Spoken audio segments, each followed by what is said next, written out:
le réassort et le fait de pouvoir livrer en petite quantité rapidement, pouvoir livrer aussi des véhicules d'entrée de gamme à des prix extrêmement compétitifs au marché européen, etc. Donc on a essayé de déterminer quelles étaient nos opportunités. Et finalement, c'est toujours la même vision et la même stratégie qu'on met en place. Comme on dit, never waste a crisis. Ne jamais gâcher une crise. Alors, il y en a 3 aujourd'hui.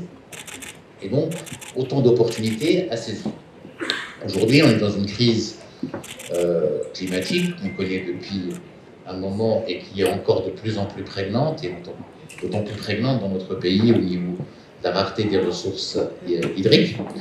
On est dans une crise ou post-crise sanitaire qui a révélé les faiblesses, notamment les faiblesses industrielles de beaucoup de pays, dans des grands pays industriels, et puis on rentre dans une crise issue de la guerre en Ukraine ou pas. La guerre en Ukraine a été le catalyseur, mais plutôt une crise que j'appellerais la crise de la stagflation, avec une stagnation de la croissance et une inflation qui explose.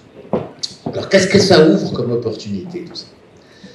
Ça en ouvre énormément, en fonction de notre positionnement. En tant que pays du continent, et pays qui cherchent des opportunités, qui cherchent des positionnements, on a un redimensionnement géopolitique.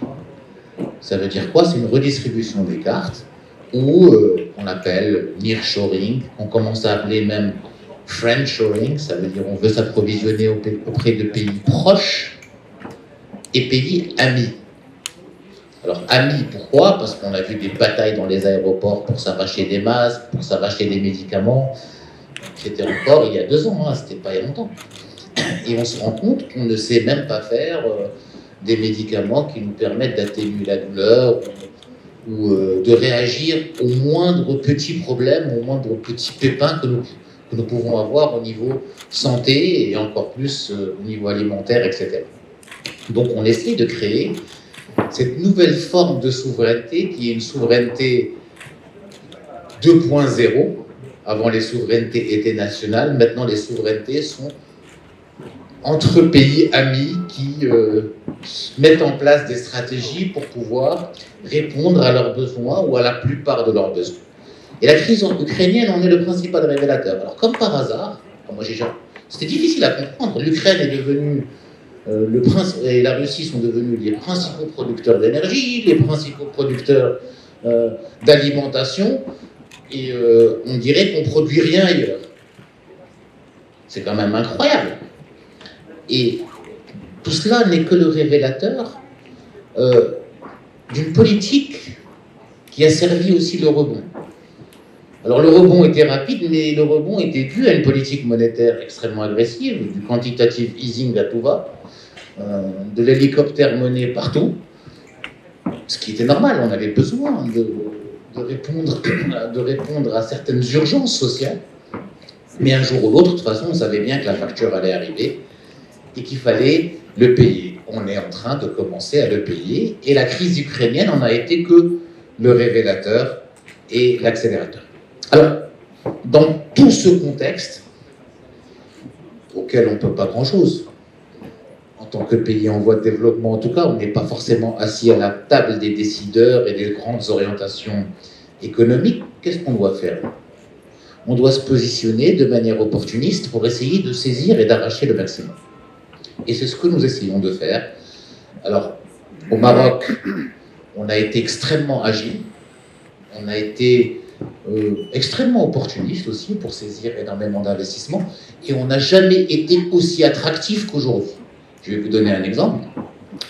Quand nos économistes font leur projet de loi de finances chez nous, alors ils regardent la demande adressée au pays, comme notre principal marché d'exportation, c'est l'Union européenne. Ils se disent oui, il y a une sorte de récession, il y a un gros problème. Et je leur donne une analyse un peu contraire. Je leur dis par exemple, sur l'automobile, qui est notre premier ou notre deuxième secteur exportateur, l'Europe, le marché européen a baissé de 26%.